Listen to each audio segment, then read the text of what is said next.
રાજભવનમાં વડાપ્રધાન નરેન્દ્ર મોદીએ મહત્વની બેઠક યોજી છે। મુખ્યમંત્રી ભૂપેન્દ્ર પટેલ સાથે મહત્વના જે પ્રોજેક્ટ છે તેના પર ચર્ચા થઈ છે।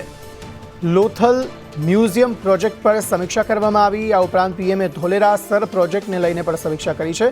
હિરેન રાવલ વધુ માહિતી આપી રહ્યા છે। જી હિરેન। सामान्य रीते प्रधानमंत्री गुजरात मुलाकात दरमियान अलग अलग विकास कामों और राजकीय बाबतों अंगे राजभवन में मुलाकातों करता होय छे। आजे राजकीय बाबतों करता विकासना जे कामों छे प्रोजेक्ट छे एने लईने अलग अलग 2 થી 3 જેટલી બેઠકો થઈ છે, જેમાં અમદાવાદ જિલ્લા એટલે ગ્રામ્ય વિસ્તારમાં જે લોથલ મ્યુઝિયમ તૈયાર થઈ રહ્યું છે એ લોથલ મ્યુઝિયમ દરબે પણ એક બેઠક યોજાઈ છે। ધોલેરા સર પ્રોજેક્ટ અને એક્સપ્રેસ હાઈવે જે નવા મંજૂર થયા છે એની બાબતો અને નવા ઇન્ફ્રાસ્ટ્રક્ચરના બાબતને બીજા પ્રોજેક્ટ જે છે એ સાબરમતી આશ્રમ એ જે મહત્વના 5 પ્રોજેક્ટ છે કે જેની સીધી નજર પ્રધાનમંત્રી કાર્યાલયની હોય છે એવા પ્રોજેક્ટ ઉપર અધિકારીઓ સાથે ચર્ચા અને સમીક્ષા થઈ છે। મુખ્યમંત્રી ભૂપેન્દ્ર પટેલ પણ આ બેઠકમાં એમની સાથે હાજર રહ્યા હતા। લગભગ 1.5 થી 2 કલાક જેટલો સમય આ અલગ અલગ બેઠકો માટે પ્રધાનમંત્રીએ ફાળવ્યો હતો। આભાર સમગ્ર માહિતી આપવા માટે।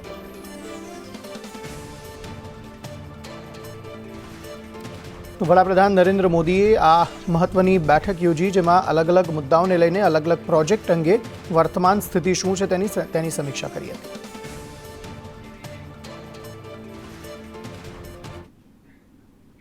તો આ તરફ પીએમ મોદી સંઘ સાથે જોડાયેલા પરિવારને પણ મળ્યા હતા। નિકોલમાં રૂપેરા પરિવાર સાથે પીએમ મોદીએ મુલાકાત કરી હતી।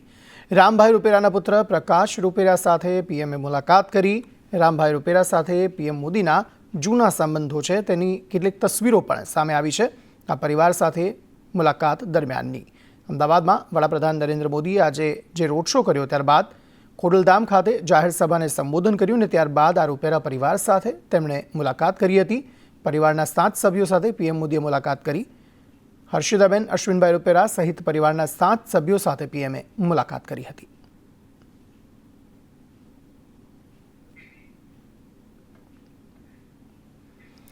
અમદાવાદ એરપોર્ટ પરથી 1.93 કરોડનું સોનું પકડાયું છે। એરપોર્ટ પરથી સોનું અને સિગારેટની દાણચોરી ઝડપાઈ છે। એરપોર્ટના ટોયલેટમાંથી સોનાની પેસ્ટના 2 પાઉચ મળી આવ્યા। કંબોડિયાથી આવેલા મુસાફર પાસેથી સિગરેટ ઝડપાઈ હતી। બેગમાં રાખવામાં આવેલી 52,400 સિગરેટ ઝડપાઈ। અમદાવાદ કસ્ટમ વિભાગે આ કાર્યવાહી આ સમગ્ર મામલે હાથ ધરી છે।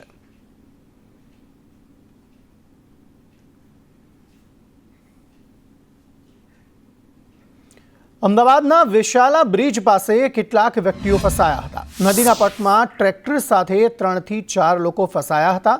ફાયરના જવાનોને આ બાબતે જાણ થતાં ફાયરના જવાનોએ આ તમામ જે ફસાયેલા લોકો છે તેમનું રેસ્ક્યુ કર્યું હતું। નદીના પટમાં ટ્રેક્ટર સાથે 3 થી 4 લોકો ફસાયા હતા જેમનું રેસ્ક્યુ કરવામાં આવ્યું હતું। નદીના પટ પર ન જવાની સલાહ અમદાવાદમાં અલગ અલગ વિસ્તારોમાં આપવામાં આવી છે, કારણ કે જે આપણે જોયું હતું કે રિવરફ્રન્ટની ઉપરથી પણ જે પાણી છે તે પસાર થઈ રહ્યું હતું, તેવામાં પટમાં ન જવાની સલાહ આપવામાં આવી છે। તેમ છતાં પણ કેટલાક લોકો ત્યાં પહોંચ્યા હતા અને તે દરમિયાન ત્યાં ફસાયા હતા, જે બાદ તેમનું રેસ્ક્યુ કરવામાં આવ્યું હતું। આ તરફ આણંદના ઉમરેઠમાં તસ્કરો ત્રાટક્યા હતા। ખ્વાજાનગર સોસાયટીમાં તાળા તૂટ્યા હતા અને ચોરીની આ સમગ્ર ઘટના સીસીટીવી કેમેરામાં કેદ થઈ ગઈ। મકાનમાંથી ચોરી કરીને તસ્કરો ફરાર થયા હતા। જોકે આ સમગ્ર મામલે હવે પોલીસ ફરિયાદ નોંધાઈ છે અને સીસીટીવીના આધારે વધુ તપાસ હાથ ધરવામાં આવી છે।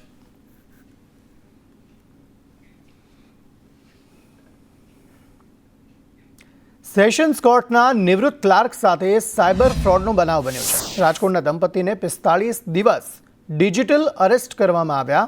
ડ્રગ્સ મની લોન્ડરિંગ કેસની ધમકી આપીને તેમને અરેસ્ટ કરાયા હતા। ડિજિટલ અરેસ્ટ કરી 88 લાખથી વધુની રકમ પડાવી। ભોગ બનનારે પૈસા ચૂકવવા ગોલ્ડ લોન પર લીધી હતી। નિવૃત્ત ક્લાર્ક દિનેશ દેલવાડિયાની પોલીસે ફરિયાદ લીધી છે અને વધુ તપાસ હાથ ધરી છે। અત્યારે ભાવનગરમાં એક વિદ્યાર્થીએ બીજાને છરી બતાવી હતી। ફાતિમા કોન્વેન્ટ સ્કૂલના ધોરણ 9માં આ બનાવ બન્યો, જેમાં ધોરણ 9ના વિદ્યાર્થીએ છરી બતાવી। રિસેસ દરમિયાન એક વિદ્યાર્થીએ બીજા વિદ્યાર્થીને છરી બતાવી હતી। વિદ્યાર્થીના પિતા ઘોઘા રોડ પોલીસ મથકે પહોંચ્યા હતા। પ્રિન્સિપલે છરી બતાવનાર વિદ્યાર્થીના વાલીને બોલાવ્યા। પોલીસ મથકે વિદ્યાર્થીની પૂછપરછ હાથ ધરવામાં આવી હતી। છેક વાગે આ બનાવ બની ગયેલો છે કે ભાઈ એક છોકરાએ છરી વડે એને હુમલો કર્યો હતો, બરાબર. એટલે મને રિપોર્ટ 10 વાગે મળ્યા, કેમ કે પ્રિન્સિપલ મેમે જ તે ફરિયાદ નોંધાવી દીધી સીધી પોલીસ સ્ટેશનમાં કે ભાઈ આ બનાવ બન્યો છે, બરાબર. મને તો ઠેઠ 2 વાગે ખબર પડી, કીધું કે ભાઈ તમે આવો અને પોલીસ સ્ટેશન આવો, બરાબર. હવે ના બોલાચાલીમાં તો મારા બાળકને એ છોકરો વારે ઘરે શું છે કે હેરાન કરતો હતો, બીજું કોઈ વસ્તુ નહોતું કે ભાઈ વારે ઘરે એને મસ્કરી કરી લે અને ગળું પકડી લે, એવું બધું કરતો. ઘોઘા પોલીસ સ્ટેશનના મેરુબાગ વિસ્તારમાં આવેલ ફાતિમા કોન્વેન્ટ સ્કૂલનો આ બનાવ છે, જેમાં આજે રિસેસના સમયે આશરે 10 વાગ્યે ધોરણ 9માં અભ્યાસ કરતા વિદ્યાર્થીઓને તે જ સ્કૂલમાં અભ્યાસ કરતા 2 વિદ્યાર્થીઓ દ્વારા છરી બતાવેલી. ફાતિમા કોન્વેન્ટ કરીને સ્કૂલ છે, એ શાળામાં 9મા ધોરણના એક વિદ્યાર્થીની પાછળ 2 વિધર્મી વિદ્યાર્થી દ્વારા છરી લઈને હુમલો કરવા માટે દોડ્યા હતા અને ત્યારબાદ જ્યારે આ વાતની જાણ થઈ એટલે બી ડિવિઝન અહીંયા આવેલા છીએ. 4 છોકરાઓ આઈડેન્ટિફાઈ કર્યું, ઓફિસમાં લાવ્યા, એના પેરેન્ટ્સને બોલાવ્યા, આ લોકો પ્રશ્ન કર્યું શું છે. મને થોડું ગંભીર લાગ્યું એ છરી લાવવાની વાત સ્કૂલના કમ્પાઉન્ડમાં, એટલે હું તરત જ પોલીસને બોલાવી લીધું સ્કૂલમાં અને અત્યારે FIR રજીસ્ટર કરવા માટે પોલીસ સ્ટેશનમાં બેઠા છું.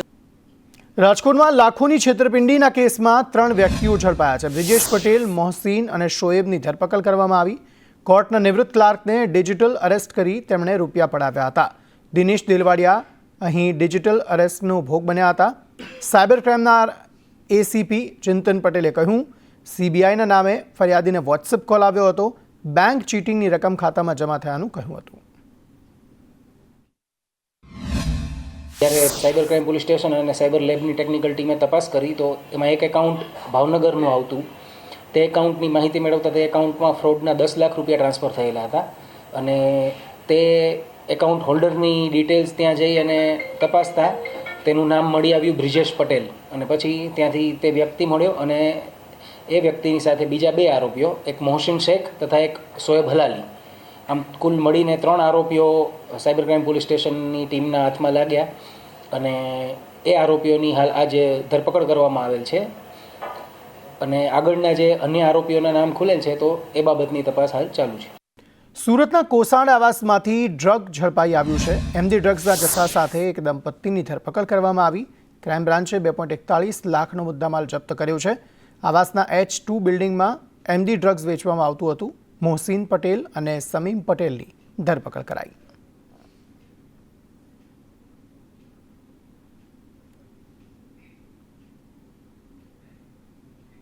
સુરેન્દ્રનગરના ચૂડામાં હેડ કોન્સ્ટેબલે આપઘાત કરી લીધો છે. ચૂડા પોલીસ મથકના કોન્સ્ટેબલે આપઘાત કર્યો છે. કોન્સ્ટેબલે ઝેરી દવા ગટગટાવીને જીવન ટૂંકાવ્યું હતું. કોન્સ્ટેબલ રાજુભાઈ મીઠાપરાએ આપઘાત કર્યો છે.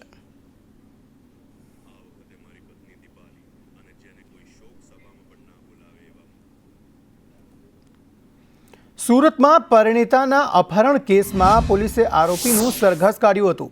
ઘટનાસ્થળે લઈ જઈ પંચનામું કરાયું. આરોપી વિરુદ્ધ અગાઉ પણ અનેક ગુનાઓ દાખલ કરાયા છે.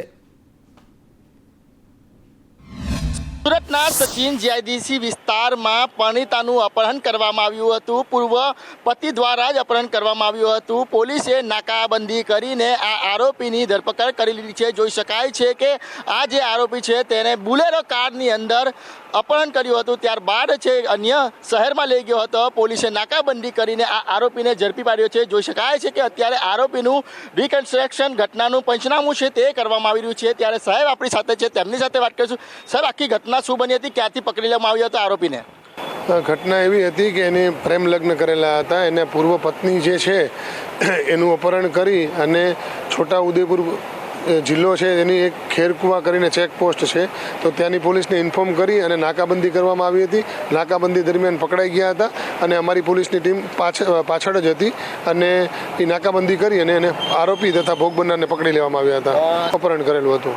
બિલકુલ, તો નાકાબંધી કરીને બોડેલીથી આ આરોપીને ઝડપી પાડવામાં આવ્યો છે. જોઈ શકાય છે કે આ જ વિસ્તારમાં જ્યારે પરિણીતા છે તે પોતાના કામ ધંધેથી પોતે ઘરે જઈ રહી હતી ત્યારે આ જે આરોપી છે તેને બુલેરો કારની અંદર તેને અપહરણ કર્યું હતું. ત્યારબાદ તેને લઈને ફરાર થઈ ગયો હતો. સમગ્ર મામલે સ્થાનિક લોકોએ સચિન જીઆઈડીસી પોલીસ મથકમાં ફરિયાદ નોંધાવી હતી અને ફરિયાદના આધારે તાત્કાલિક અસરથી પોલીસ છે તે અલગ અલગ ચેકપોસ્ટ પર નાકાબંધી કરી હતી અને બુલેરો કારના નંબરના આધારે તેને બોડેલી પાસેથી જે ચેકપોસ્ટ આવેલી છે ત્યાં અંગારી જે નાકાબંધી કરીને આ જે પરિણીતા છે તેને અપહરણ કરતાના છુંગાલમાંથી છોડાવવામાં આવી હતી. હાલ તો અત્યારે તમામ મામલે અત્યારે જે આરોપી છે તેની ધરપકડ કરી લેવામાં આવી છે અને પોલીસ દ્વારા વધુ તપાસ હાથ ધરવામાં આવી રહી છે. કેમેરા પર્સન ભૂષણ ચૌધરી સાથે મનીષ પરમાર, સંદેશ ન્યૂઝ, સુરત. આ તરફ રાજકોટના રામાપીર ચોકડી નજીક જૂથ અથડામણનો મામલો સામે આવ્યો. બે જૂથ વચ્ચે હથિયારો સાથે મારામારી થઈ. બે જૂથ વચ્ચે પથ્થરમારો અને ધારિયાથી હુમલાનો બનાવ બન્યો છે. પોલીસ કાફલો ઘટના સ્થળે પહોંચ્યો હતો અને વધુ તપાસ હાથ ધરી હતી.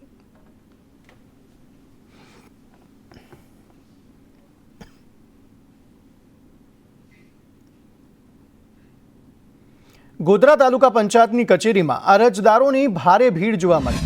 એટીવીટી વિભાગમાં અરજદારોની ભારે ભીડ જોવા મળી. વિવિધ દાખલા કઢાવવા લોકો અહીં લાઈનો લગાવે છે.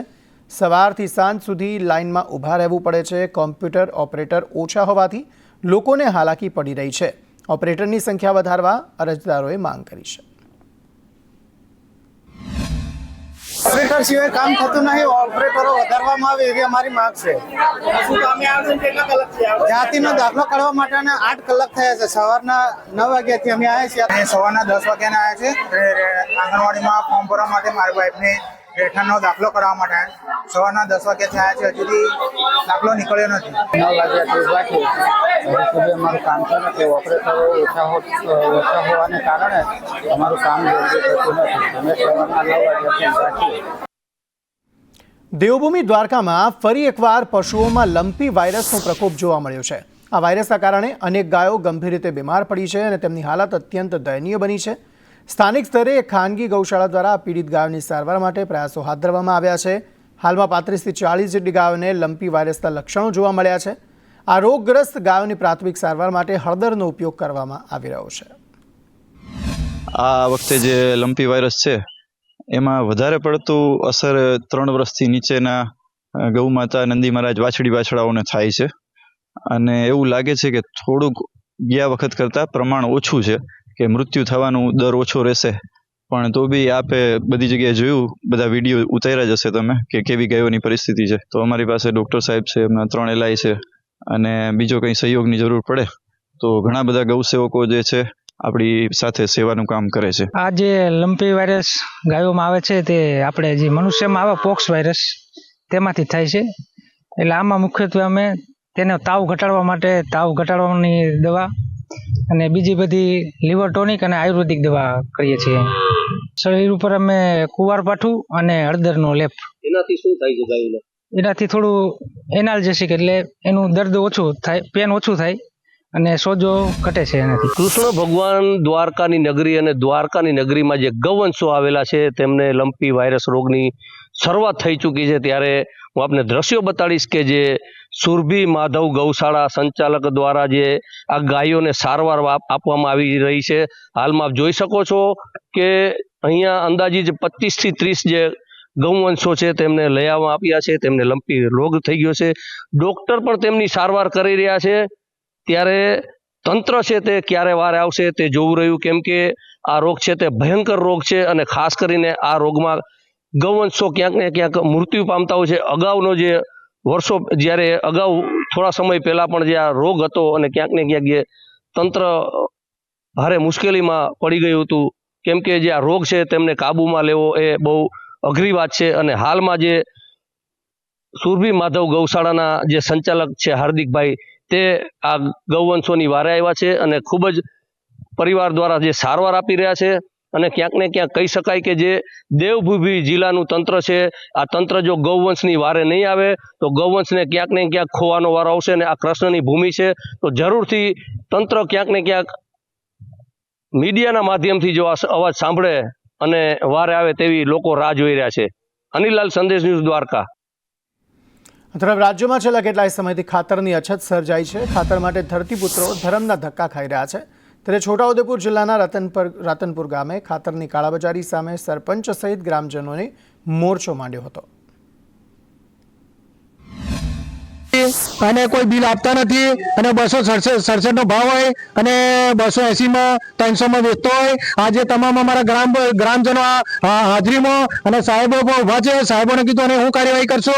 જો અમને સીલ મારવાની વાત કરે છે, પછી એનું લાયસન્સ રદ કરવાની વાત કરે છે અને જો કરી દેશે તો યુરિયાના વધુ ભાવ લેવા બાબતની અને યુરિયા ઉપલબ્ધ હોય તો પણ જે ખેડૂતો એમના ત્યાં બિયારણ અને દવા લેતા હોય તેવા જ ખેડૂતોને આપતા હોય એવી એક રજૂઆત અમને મળેલી છે. જે બાબતની તપાસ કરવા માટે આજે અમે અહીંયા ગ્રામ પંચાયત રતનપુર ખાતે આવેલા છીએ અને તમામ સરપંચની હાજરીમાં તમામ ખેડૂતોના નિવેદન નોંધી અને આગળની જે ફર્ટિલાઇઝરના કાયદા મુજબની જે કાર્યવાહી છે એ કાર્યવાહી કરવામાં. ખેડા જિલ્લા સહકારી દૂધ ઉત્પાદક સંઘની નિયામક મંડળની ચૂંટણી માટે રણશીંગુ ફૂંકાયું છે. 10 સપ્ટેમ્બરે દૂધ ઉત્પાદક સંઘની 12 બેઠક અને એક વ્યક્તિગત બેઠક મળી કુલ 13 બેઠકો પર ચૂંટણી યોજાશે, જેને લઈને ભાજપના 5 ઉમેદવારોએ દાવેદારી નોંધાવી છે, જ્યારે કોંગ્રેસ પ્રેરિત એક ઉમેદવારે ઉમેદવારી નોંધાવી છે. ત્યારે ભાજપે તમામ બેઠકો જીતવાનો દાવો કર્યો છે. નરેન્દ્રભાઈની સરકારને મજબૂર કરવામાં લાગ્યા છે. એ સમયે નરેન્દ્રભાઈએ પશુપાલકો અને ખેડૂતોના હિતમાં ન ઝૂકીને એમની ગંદી પ્રોડક્ટો, એમની વીક પ્રોડક્ટોને આપણા દેશમાં એન્ટ્રી નહીં આપવા માટેનું નક્કી કર્યું છે.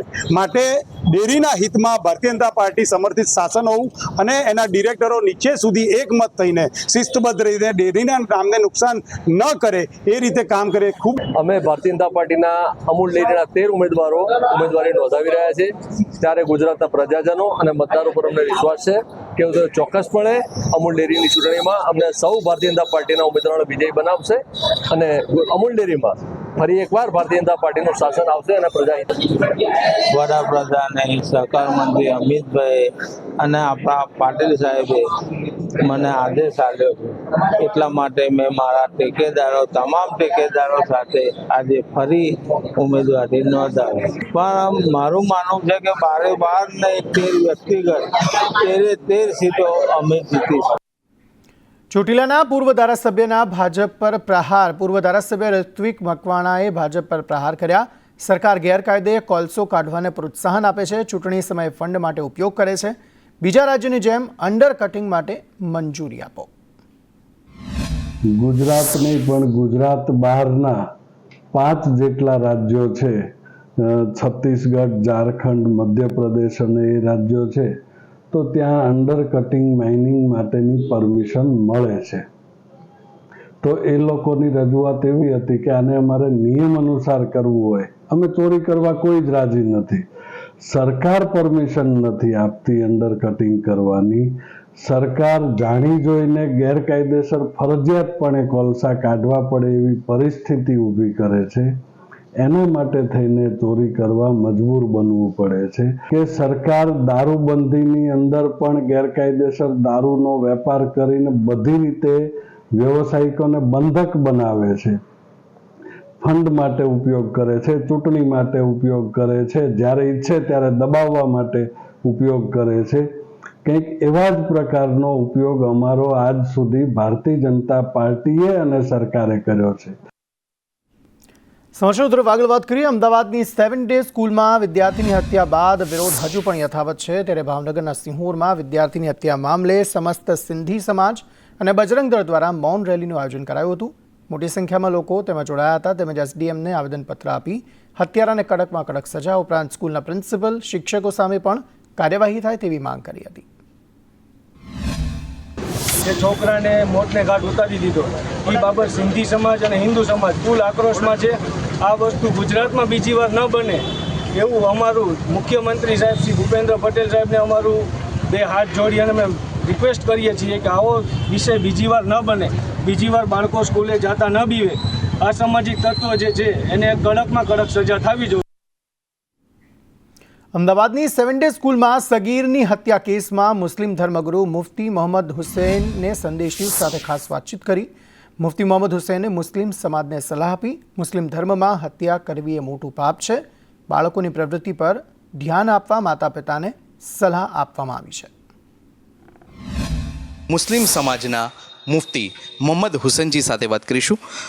हुसैन जी, 7th डे स्कूल में बच्चे की हत्या होने की जो घटना हुई है, नमाज पढ़ी गई कल, क्या वहाँ पर नमाजियों को सलाह दी गई, सूचन दिया गया? एक्चुअली ये जो 7 डेज़ के अंदर जो इतनी बुरी घटना जो घटी एक नाबालिग बच्चों के दरमियान, जब ये मामला आया तो जितने भी इमाम साहब हैं मस्जिदों के, उन सब ने ये बयान किया कि भाई इस्लाम के अंदर कत्ल करना बहुत बड़ा गुनाह है, क्योंकि कत्ल करना यानी कि एक इंसान को कत्ल करना पूरी दुनिया के कत्ल करने के बराबर है. और क्योंकि इस्लाम का मीनिंग ही होता है कि सलामती वाला मज़हब, जब हाथ पैर से महफूज नहीं रहते और यहाँ तो मर्डर का मामला है तो बहुत गंभीर घटना है. बल्कि इसमें यहाँ पे हमारे 7 डेज स्कूल के जितने भी बच्चे वहाँ पे पढ़ते हैं, मुस्लिम पेरेंट्स सब उसका सख्त विरोध कर रहे हैं. बल्कि हम सब भी उसके धर्म के हिसाब से सबका विरोध कर रहे हैं. ये जिन बच्चों के साथ ऐसा हुआ तो बयान में यही कहा गया कि भाई ये गंभीर घटना है. माँ बाप के लिए एक तंबीह है, स्पेशल मुसलमानों के लिए, कि अपने बच्चों की तरफ ध्यान दें. वो मोबाइल में क्या एक्टिविटीज़ करते हैं, वो किन लोगों के साथ घूमते हैं, कैसे लोग उस वक्त, देखो अच्छे बुरे हर समाज में होते हैं, कोई इसमें कोई मज़हब का थप्पा नहीं रहता है, सब में होते हैं. तो हमको इससे नसीहत लेनी चाहिए कि अपने बच्चों की अच्छी तालीम के साथ साथ तरबियत करें. शुक्रिया मुफ्ती साहब बात करने के लिए. तो मुस्लिम समाजना धर्मगुरु જેમણે સંદેશ ન્યૂઝ સાથે ખાસ વાતચીત કરી. સહયોગી સંદીપ રાઠોડ સાથે હું નિર્મલ દવે, સંદેશ ન્યૂઝ, અમદાવાદ. ધરોઈ ડેમના 8 દરવાજા 10 ફૂટ સુધી ખોલવામાં આવ્યા છે. ઉપરવાસમાં વરસાદને પગલે ડેમમાંથી પાણી છોડાયું છે. સાબરમતી નદીમાંથી 1,07,000 ક્યુસેક પાણી છોડાયું છે. પાણી છોડાતા સાબરમતી નદી ભયજનક સપાટી પર પહોંચી છે. નીચાણવાળા વિસ્તારોને આ મામલે એલર્ટ કરવામાં આવ્યા છે. અંદર જે પાણીની આવક ખરી એ 1,70,000 જેવી નોંધાયેલી હતી, જેને ધ્યાને લઈને ડેમમાંથી તબક્કાવાર પાણી છોડવામાં આવેલું હતું. હાલના ધોરણે 8 ગેટ 10 ફૂટ ખોલવામાં આવેલા છે અને નદીની અંદર 1,07,000 ક્યુસેક પાણી છોડવામાં આવી રહ્યું છે. ધરોઈ જળાશય યોજનામાં 1,07,000 ક્યુસેક કરતાં વધુ પાણી છોડાઈ રહ્યું છે સાબરમતી નદીમાં. અને આ નદીના દ્રશ્યો, આકાશી દ્રશ્યો સંદેશ ન્યૂઝના માધ્યમથી તમે જોઈ શકો છો.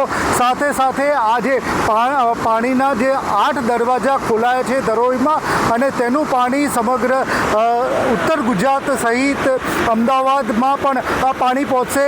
સાથોસાથ જે સાબરમતી નદીના કિનારા વિસ્તારોને પણ નદી કિનારે ન જવાની અપીલ કરાઈ રહી છે. તંત્ર દ્વારા એલર્ટ અને નોટિસ પણ પાઠવવામાં આવી છે.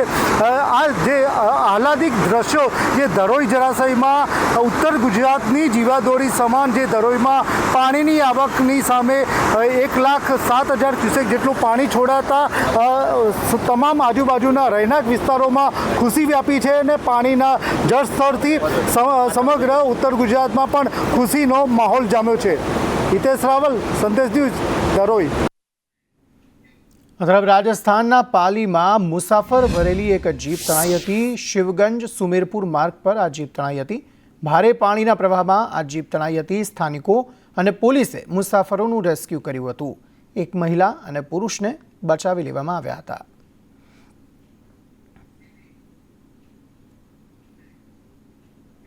આ તરફ અરવલ્લીમાં ભિલોડાની ઇન્દ્રાશ્રી નદીમાં એક વૃદ્ધા તણાઈ હતી. ગઈકાલે બપોરથી નદીમાં તણાયેલા વૃદ્ધા લાપતા હતા.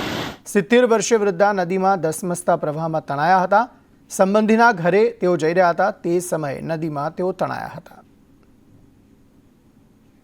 વઘઈ સાપુતારાનો બ્રિજ ભારે વાહનો માટે બંધ કરાયો છે. સાકરપાતાળ નજીક બ્રિજ ભારે વાહનો માટે બંધ કરાયો.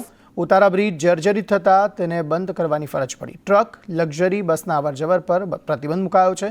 વૈકલ્પિક માર્ગનો ઉપયોગ કરવા માટે લોકોએ અપીલ કરી. લક્ઝરી બસ, ટ્રક વઘઈ આવવાથી સાપુતારા જઈ શકશે. આ પુલ પરની ભારે વાહનોની આવાજાહીની પ્રતિબંધિત વધારે સુનિશ્ચિત કરવા માટે અને લોકોના જાનમાલની સુરક્ષા વધુ સુનિશ્ચિત કરવા માટે આરએનબી દ્વારા ત્યાં 10 ફૂટની હાઇટ ધરાવતું હાઇટ બેરિકેડિંગ પણ મારવામાં આવેલું છે. એટલે કે 10 ફૂટથી વધારે ઊંચાઈ ધરાવતા વાહનો હવે આ પુલ પરથી બિલકુલ પસાર થઈ શકશે નહીં. અને આમ કરી અને લોકોના જાનમાલને વધારે સલામત બનાવી શકાશે. આ તરફ ગીર સોમનાથ જિલ્લાના દરિયા કિનારે હાઈ એલર્ટ આપવામાં આવ્યું છે. 3 થી 3.5 મીટર ઊંચા મોજા ઉછળવાની શક્યતા સેવવામાં આવી. માછીમારોને દરિયો ન ખેડવા અને દરિયાથી દૂર રહેવા ચેતવણી અપાઈ છે. અરબી સમુદ્રમાં સક્રિય થયેલી સિસ્ટમના પગલે હવામાન વિભાગ દ્વારા ગીર સોમનાથ જિલ્લામાં જે દરિયા કિનારો છે તે દરિયામાં હાઈ વેવની આગાહી કરવામાં આવી છે. આપ જે દ્રશ્ય નિહાળી રહ્યા છો આ ગીર સોમનાથ જિલ્લાના અરબી સમુદ્રના દ્રશ્ય છે. જોઈ શકો છો તે પ્રમાણે દરિયામાં ભારે કરંટ જોવા મળી રહ્યો છે. હવામાન વિભાગ દ્વારા જે આગાહી કરવામાં આવી છે એના અનુમાન મુજબ દરિયામાં 3 થી 3.5 મીટર ઊંચા મોજા ઉછળી શકે છે અને જેના પગલે વેરાવળ, સૂત્રાપાડા, કોડીનાર અને ઉના સહિતના દરિયાકાંઠાના વિસ્તારોમાં તંત્રએ સતર્કતા દાખવી છે. આ ઉપરાંત મહત્વની વાત કરીએ તો જે 15 ઓગસ્ટથી માછીમારીની સિઝન શરૂ થઈ ગઈ છે, પરંતુ હવામાન વિભાગની આગાહીના પગલે જે માછીમારો છે તે માછીમારોને દરિયામાં ફિશિંગ માટે ન જવા માટે પણ સાવચેતી આપી દેવામાં આવી છે. એટલે કહી શકાય કે અરબી સમુદ્રમાં હવામાન વિભાગની આગાહી મુજબ હાઈ વેવની નજરે પડી રહ્યું છે અને દરિયો પણ ભારે તોફાની જોવા મળી રહ્યો છે. રાકેશ આહિર, સંદેશ ન્યૂઝ, ગીર સોમનાથ. આ તરફ સાબરકાંઠામાં પૂર્વ સાંસદને લાગી રીલ્સની ઘેલછા. જીવ જોખમમાં મૂકી દીપસિંહ રાઠોડે રીલ્સ બનાવી હતી. સાબરમતી નદીના કિનારે જોખમી રીલ્સ બનાવતો એક વિડીયો છે તે સામે આવ્યો. ધરોઈ ડેમમાંથી પાણી છોડાતા નદી ગાંડીતુર બની છે. તંત્ર દ્વારા નદી કિનારે ન જવા લોકોને સૂચના અપાઈ છે, પરંતુ અહીંયા દીપસિંહ રાઠોડ વિડીયો બનાવતા રીલ બનાવતા જોવા મળ્યા.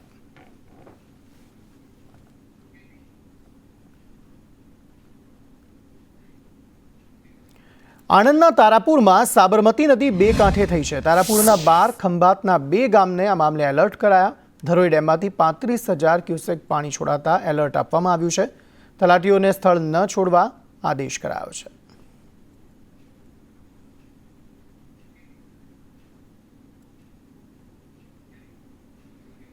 ગૌ માતાને રાજ્ય માતા જાહેર કરવાની માંગણી સાથે કચ્છના એકલધામના મહંત દેવનાથ બાપુએ ઉપવાસ આંદોલન શરૂ કર્યું છે. દેવનાથ બાપુએ અગાઉ ગુજરાત સરકારમાં ગૌ માતાને રાજ્ય માતાનો દરજ્જો આપવામાં આવે તેવી રજૂઆત કરી હતી, છતાં સરકાર તરફથી કોઈ કાર્યવાહી કરવામાં ન આવતા સાધુ સંતો અને ગૌ પ્રેમીઓ દ્વારા આ ગાયને રાજ્ય માતાનો દરજ્જો આપવાની લડતને વેગવંતી બનાવાઈ છે. સમગ્ર કચ્છની સાથે ગુજરાતભરના સાધુ સંતો તેમની લડતને સમર્થન આપી ચૂક્યા છે. અમે નિર્ણય કર્યો છે જ્યાં સુધી ગુજરાતની અંદર ગાય માતાને રાજ્ય માતાનો દરજ્જો નહીં મળે ત્યાં સુધી અમે અહીંયાથી ઉઠીશું નહીં. અને અમારા પૂર્વજોએ હજારો બલિદાન આપ્યા છે ગૌઓ માટે, અને અમે ઉપવાસ પર બેઠા છીએ. કદાચ અમારા પ્રાણ નીકળી જશે તો અમને કોઈ ચિંતા નથી. અમે પોતાની જાતને સૌભાગ્યશાળી સમજશું કે અમારા પ્રાણ ગાયો માટે ગયા છે. એટલા માટે જ્યાં સુધી ગાય માતાને રાજ્ય માતાનો દરજ્જો નહીં મળે ત્યાં સુધી અમે અહીંથી ઊભા નથી થવાના. તરફ કચ્છના ભચાઉના વાઢિયામાં ખેડૂતો દ્વારા ઉગ્ર પ્રદર્શન કરાયું. ખાનગી કંપનીએ ખેડૂતોને વળતર ન આપતા લોકોમાં રોષ જોવા મળ્યો. વળતર આપ્યા વગર કામ શરૂ થતાં ખેડૂતોએ વિરોધ કર્યો. ખેડૂતોએ ખાડામાં બેસી રામધૂન બોલાવી અને વળતરની માંગ કરી આંદોલનની ચીમકી ઉચ્ચારી. 4 જણા લથોબથ કરી અને ભાઈને ઢસડી જતા હતા. ભાઈને જ્યારે આમ બોલાવતા હતા તો ભાઈ બોલતો નતો. મને ખબર નથી કે આ ભાઈ કોણ છે, અને આપણે જોયો તો ઉપર કે ભાઈ અદાણીની લાઈન છે અને આવી રીતે ખેડૂતોને હેરાન કરે છે. એટલે હું ગાડી લઈને આવ્યો છું સાહેબ.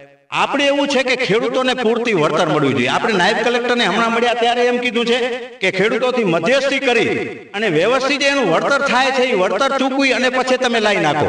આવી રીતે બળજબરીથી નહીં. અમારે એ ખેડૂતની માંગ છે કે જે બજાર ભાવ હોવો જોઈએ એ માંગ એની પૂરી કરવી જોઈએ. બીજા નંબરમાં પ્લસમાં આજ ઈરાઈ કંપની વાળા એમ જ કે તમારો આટલા રૂપિયામાં તો ઘણું થાય. હવે આ કંપનીના વાયર જ્યારે આવે, જ્યારે વીજ લાઈન આવે ને એના નીચે કામ કરવો ને એ અઘરો પડી જાય સાહેબ. એકવાર વરહારે કામ કરતા હોય ને ત્યારે આનું રેડિયેશન ખાલી જુઓ ને તો તમારી આત્મા બરી ઉઠે એવી તો આની રેડિયેશન છે ખાલી. ભચાઉ તાલુકાના વાંઢિયાની હાલ વાત કરવામાં આવે તો ખેડૂતના પોતાના ખેતરની અંદર આજ વીજ ટાવર ઉભો કરવા માટે ત્યારે ખાનગી કંપની દ્વારા વીજ ટાવર ઉભો કરવામાં આવી રહ્યો છે, પણ ખેડૂતને વળતર ન મળવાના કારણે ત્યારે સવારે આજરોજ તેને હલ્લાબોલ કર્યો હતો અને પોલીસે તેની અટકાયત કરી છે. આ બાબતની જાણ કિસાન સંઘને થતા કિસાન સંઘ મેદાને આવ્યું છે અને હાલ લગભગ અનેક જેટલા ખેડૂતો પાછળ દ્રશ્યોમાં જોઈ શકાય છે તેમ એક સાથે કામ પર આવી ગયા છે અને જે ખેડૂતની અટકાયત કરી છે તે પોલીસ સ્ટેશન છે અને અન્ય કિસાન સંઘના જે કાર્યકરો છે, કિસાનો છે, તે પણ મેદાને આવી ચૂક્યા છે અને હાલ કામને સ્ટોપ કરી દેવામાં આવ્યું છે. અને તેમની એક જ માંગ છે કે જે ખેડૂતને આખા કચ્છની અંદર જે પ્રમાણે વળતર આપવામાં આવી છે તે વળતર આજ ખેડૂતને આપવામાં આવે, નહીતર આ આંદોલન યથાવત રહેશે. ત્યારે આ બાબતે જિલ્લા પ્રમુખ પણ ટૂંક સમયની અંદર હાલ વાંઢિયા પહોંચી રહ્યા છે અને જે ખેડૂત સાથે થતા અન્યાય બાબતે રજૂઆત કરશે. કિશન રાજગોર, સંદેશ ન્યૂઝ, સામખેડી, કચ્છ. આ તરફ રાજકોટને હાઈકોર્ટની બેન્ચ મળે તે માટે રજૂઆત કરવામાં આવશે. સૌરાષ્ટ્ર કચ્છના જિલ્લાઓમાં મિટિંગ કરાશે. જિલ્લાઓના 12 પ્રમુખ સાથે મિટિંગ થશે. રાજકોટનું લીગલ સેલ હવે લડી લેવાના મૂડમાં છે. ધારાસભ્ય, સાંસદને હાઈકોર્ટની બેન્ચ માટે રજૂઆત કરાશે.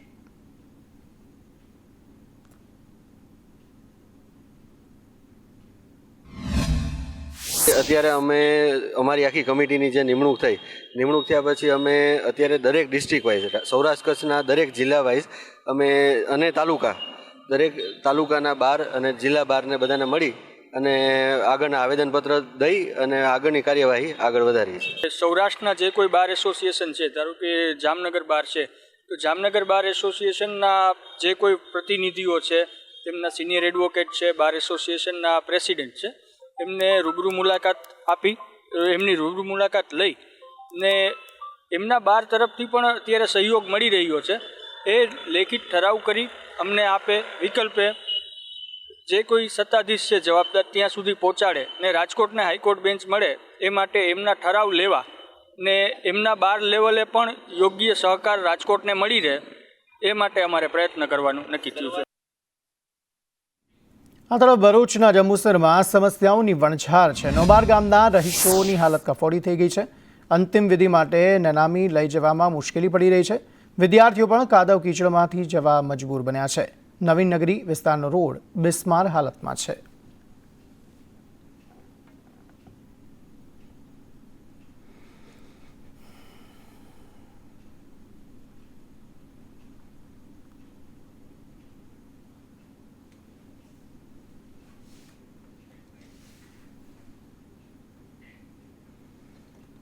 આ તરફ ધ્રોલમાં સરકારી ખરાબાની જમીન પર દબાણના કેસમાં મામલતદાર કચેરી વિવાદમાં સપડાઈ છે. માલધારીને 20 વર્ષથી જમીન પર દબાણ કરવા માટે 8,33,000નો દંડ ફટકારાયો હતો, પરંતુ આરટીઆઈમાં સામે આવેલી જાણકારી પ્રમાણે ફક્ત 2 વર્ષનો કબજો અને માત્ર 83,000ના દંડનો ઓર્ડર અપાયો હતો. પરંતુ 2 જુદા જુદા ઓર્ડર સામે આવતા કચેરીની પારદર્શિતા સામે સવાલો ઊભા થયા છે. જાગૃત નાગરિક રાજેશ પરમારે ગોટાળો ઉજાગર કરતા તપાસની માંગ કરાઈ છે. ત્યારે મામલતદારના દંડ ઓર્ડરમાં ગોલમાલને લઈને લોકોમાં અસંતોષ ફેલાયો છે. આ દબાણ કેસની અંદર જે વરવાભાઈને ઘરે ઓર્ડર ગયો છે બાય રજીસ્ટર હેડીથી અને રવાનગી ક્લાર્કે સહી સિક્કા કરીને જે ઓર્ડર મોકલાવવામાં આવ્યો છે દબાણ કેસનો એ અલગ છે. અને ઓફિસ ફાઇલની અંદર જ્યારે વરવાભાઈએ માહિતી માંગી ત્યારે મળેલ ઓર્ડર અલગ છે. આમ શંકા એટલા માટે જાય છે કે ધ્રોલ મામલતદાર કચેરી દ્વારા 2 ઓર્ડર થતા હશે. અરજદાર દ્વારા રજૂઆત કરવામાં આવેલ છે, જે મુજબ વર્ષની વિસંગતતા જોવા મળે છે, જે અમો ટાઈપ મિસ્ટેક હોવાનું જણાઈ આવે છે, જેથી એમ કે આ અંગે ખરાઈ કરી યોગ્ય પ્રત્યુત્તર પાઠવવામાં આવશે. તરફ અમદાવાદના વીર સાવરકર સ્પોર્ટ્સ કોમ્પ્લેક્સમાં કોમનવેલ્થ વેઇટ લિફ્ટિંગ ચેમ્પિયનશિપ 2025નો રંગારંગ પ્રારંભ થયો છે. આ કોમનવેલ્થ ચેમ્પિયનશિપ 31 ઓગસ્ટ સુધી ચાલશે, જેમાં 144 જેટલા મેડલ્સ જીતવા 28 કોમનવેલ્થ દેશોના 291 એથ્લીટ કોમનવેલ્થ સિનિયર, જુનિયર અને યુથ વેઇટ લિફ્ટિંગ સ્પર્ધાઓમાં ભાગ લેશે. તેમજ ડોપિંગ વિવાદના કારણે પાકિસ્તાનને એન્ટ્રી પ્રક્રિયા પૂર્ણ ન કરતા બાંગ્લાદેશના ખેલાડીઓ આ ચેમ્પિયનશિપમાં ભાગ લઈ શક્યા હતા. વેઇટ લિફ્ટિંગ ફેડરેશનના દુનિયાના જે પ્રમુખ છે એમના દ્વારા આ ટુર્નામેન્ટને આજ સુધીની સર્વશ્રેષ્ઠ આયોજન જોડેની ટુર્નામેન્ટ તરીકે કહેવામાં આવ્યું છે અને અમદાવાદ શહેરને one of the best host તરીકે તે લોકો મનાવી રહ્યા છે, માની રહ્યા છે અને ખૂબ ઉત્સાહપૂર્વક આ ટુર્નામેન્ટની શરૂઆત થઈ છે. આવનારી 30 તારીખ સુધી આ ટુર્નામેન્ટ આ જ સ્ટેડિયમ ખાતે ચાલુ રહેવાની છે.